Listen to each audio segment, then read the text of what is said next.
وتبتسم الثغور خير وتنشرح الصدور خير ويشرق كل نور من خير أهل المشرق في صحبة ونصلي على رسوله الكريم أما بعد فأعوذ بالله من الشيطان الرجيم بسم الله الرحمن الرحيم رب اشرح لي صدري ويسر لي أمري واحلل عقدة من لساني يفقهوا قولي۔ آج کی گفتگو کا موضوع ہے ایمان کے ساتھ ہی سارے نیک اعمال قبول ہوتے ہیں، منافقت کے ساتھ نہیں۔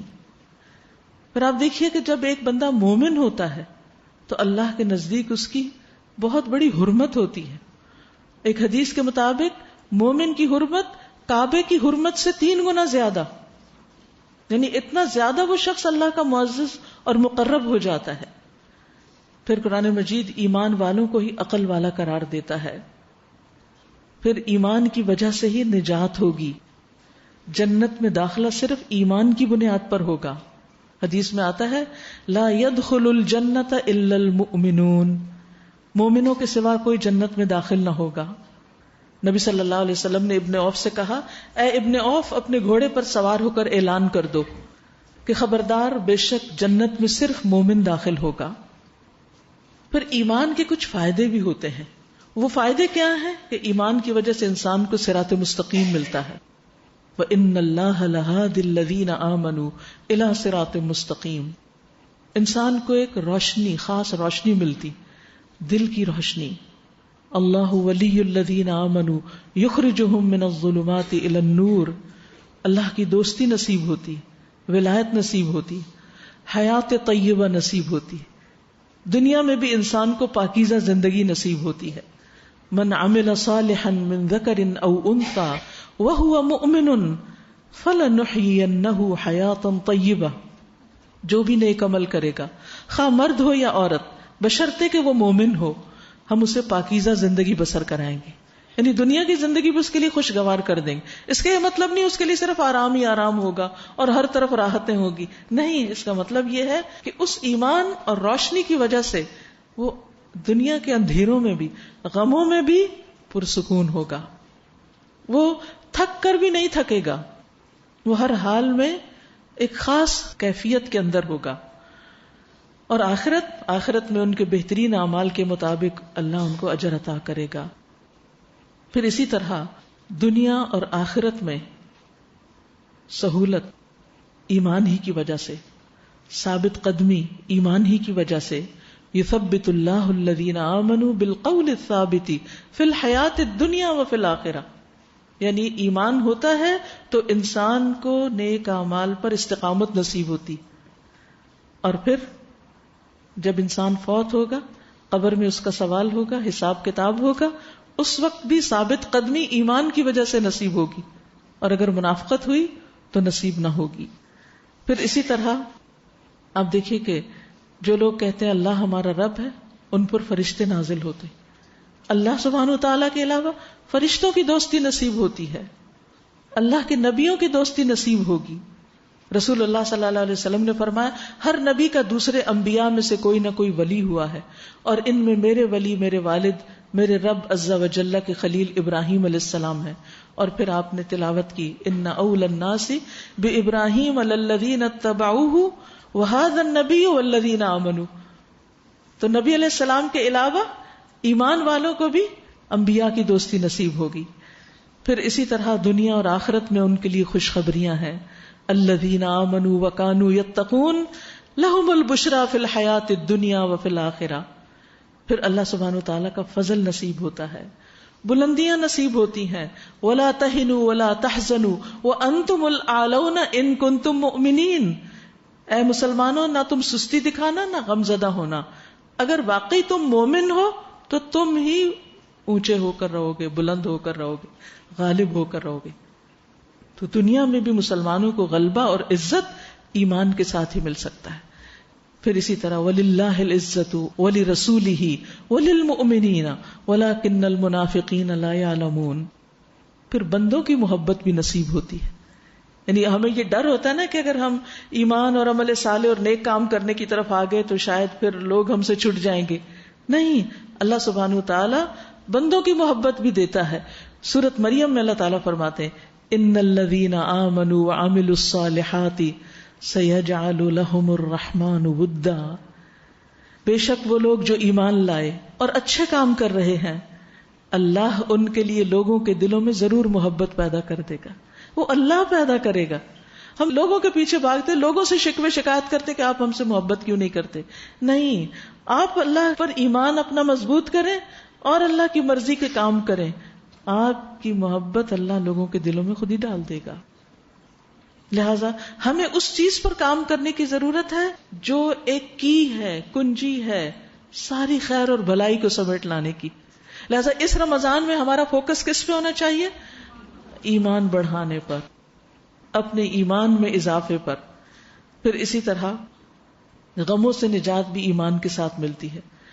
یونس علیہ السلام کی دعا جو ہے لا الہ الا انت سبحانک انی کنت من الظالمین، تو اللہ تعالیٰ فرماتے ہیں فاستجبنا له ونجیناہ من الغم وکذالک ننجی المؤمنین، کہ ہم نے اس کی دعا قبول کر لی، اسے غم سے نجات دی. اسی طرح ہم مومنوں کو بھی نجات دیتے ہیں کہ جو مومن کسی تکلیف میں ہو پھر اپنے رب کو پکاریں، اس کی تسبیح کریں تو ان کا غم بھی دور کر دیتے ہیں. اور اسی طرح شیاطین سے حفاظت بھی ایمان کے ساتھ ملتی ہے. دنیا اور آخرت میں اللہ کی مدد بھی ایمان کے ساتھ، اللہ ہی بندے کے لیے کافی ہو جاتا ہے. ایمان ہی کی بدولت قرآن سے شفا اور رحمت ملتی ہے. وَنُنَزِّلُ مِنَ الْقُرْآنِ مَا هُوَ شِفَاءٌ وَرَحْمَةٌ لِّلْمُؤْمِنِينَ، اور ہم اتارتے ہیں قرآن میں سے جو شفا اور رحمت ہے، کس کے لیے؟ مومنوں کے لیے. پھر اسی طرح دنیا سے رخصت ہوتے وقت جب مومن کو موت آنے لگتی ہے، سنن النسائی کی روایت ہے، جب مومن کو موت آنے لگتی ہے تو رحمت کے فرشتے سفید ریشمی لباس لے کر اس کے پاس آتے ہیں. کیسا لباس لاتے؟ سفید ریشمی. ہمارا کفن ہوتا ہے کس رنگ کا؟ سفید، لیکن سوتی، ریشمی نہیں ہوتا.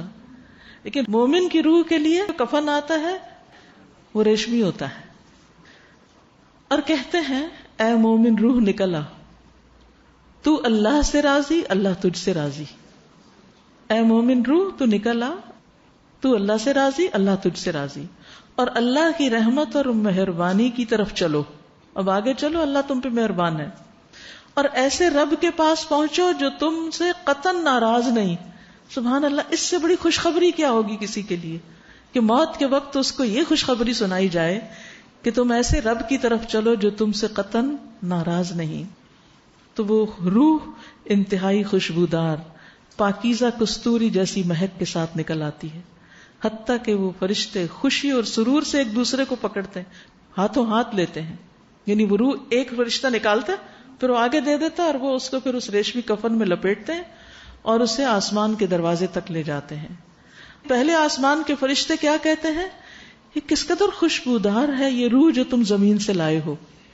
اب دیکھیے خوشبودار روح کس کی ہو سکتی؟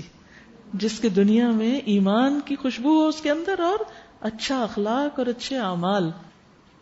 ایسا انسان جو کسی بھی مجلس میں جائے دوسروں کو خوش کر دے. یعنی وہ جس گھر میں رہتا ہو، جس کے ساتھ معاملہ کرے، جس کے ساتھ بھی معاملہ کرے اس کے ساتھ خیر کا معاملہ کرے، بھلائی کا معاملہ کرے. پھر وہ اس روح کو پہلے سے فوت شدہ مومنوں کی روحوں کے پاس لے جاتے ہیں. وہ اس کے آنے پہ اتنا خوش ہوتے ہیں. یعنی مومنوں کی روحیں جہاں علیین میں ہیں، یہ اس مومن کی روح بھی وہاں جاتی ہے. وہ بہت ہی خوش ہوتے ہیں.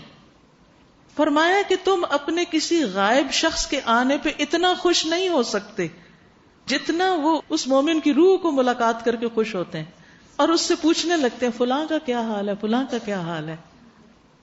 اسے بھی پتہ چلتا ہے نا، روحیں خود نہیں آ کے دیکھتی ہمیں کہ ہمارا کیا حال ہے. جو یہاں سے فوت ہو کے جاتے ہیں اور اگر ان کی ملاقات ہو جائے تو وہ ان سے پوچھتی ہیں فلاں کے سال میں، فلاں کے سال میں. پھر وہ آپس میں کہتے ہیں اسے چھوڑ دو، یہ دنیا کے غم اور فکر میں تھا. یعنی ابھی اس سے اتنے سوال نہ کرو، اتنی باتیں نہ پوچھو، ذرا اس کو آرام کرنے دو. جب وہ روح کہتی ہے کیا وہ تمہارے پاس نہیں آیا، وہ تو کب کا مر چکا ہے، وہ نہیں آیا، تو وہ کہتے ہیں اسے اس کی ماں حاویہ یعنی جہنم کے ٹھکانے کی طرف لے جایا گیا. تو اگر انسان منافقت کی حالت میں دنیا سے جائے، یا کفر کی حالت میں، یا شرک کی حالت میں، تو پھر ایسے شخص کے پاس جب موت آتی ہے تو عذاب کے فرشتے گندا بدبودار ٹاٹ یعنی بوری کی طرح کی چیز اس کے پاس لاتے ہیں، غصے سے کہتے ہیں نکل ادھر، تو بھی ناراض، تیرا رب بھی ناراض، یعنی تم رب سے ناراض رہے، شکوے شکایتیں کرتے رہے اور رب بھی تجھ سے ناراض رہا، چل اللہ کے عذاب کی طرف۔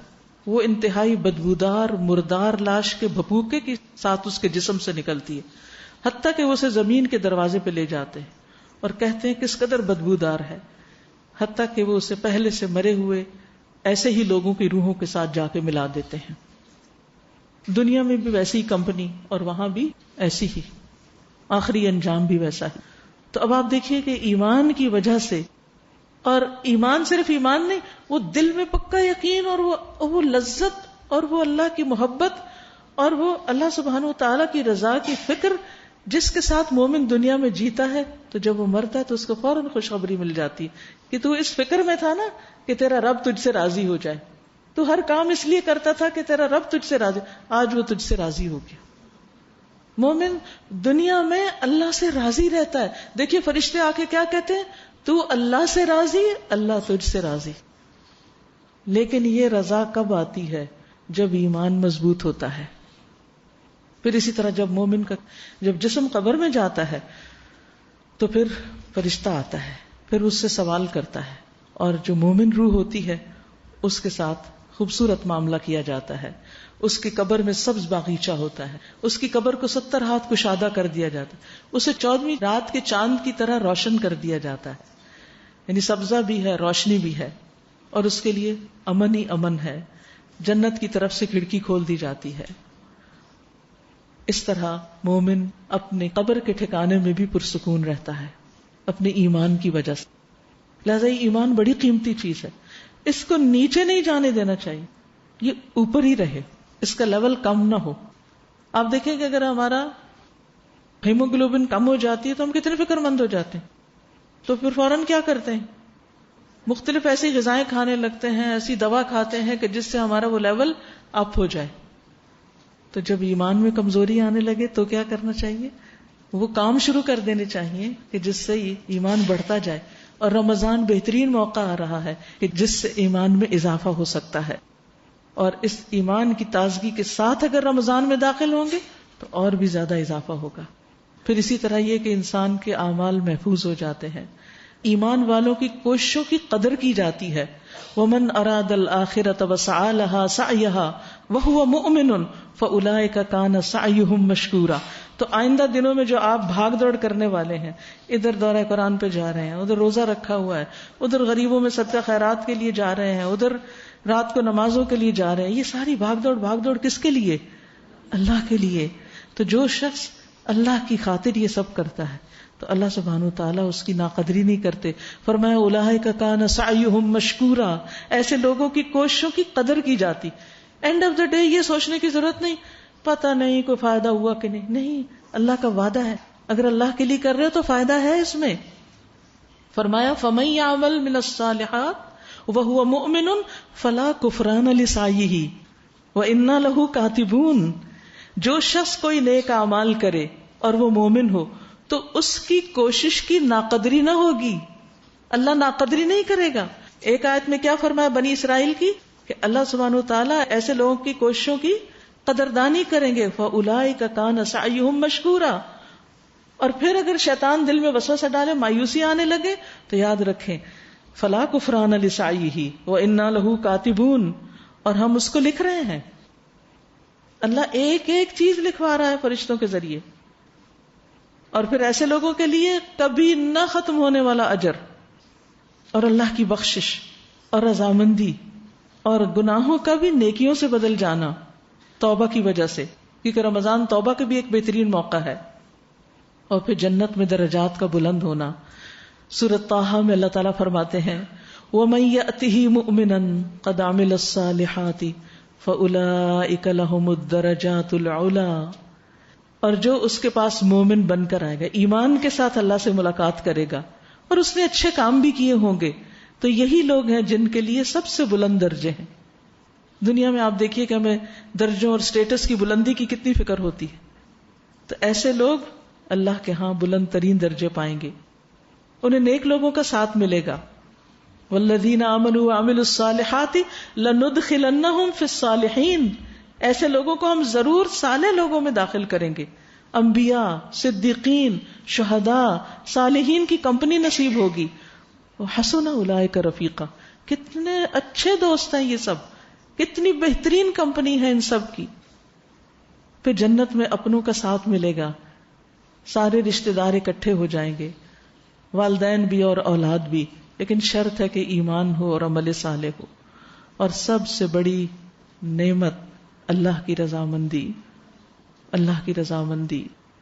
وعد اللہ المؤمنین والمؤمنات جنات تجری من تحتها الانہار خالدین فیہا ومساکن طیبۃ فی جنات عدن ورضوان من اللہ اکبر ذلک هو الفوز العظیم.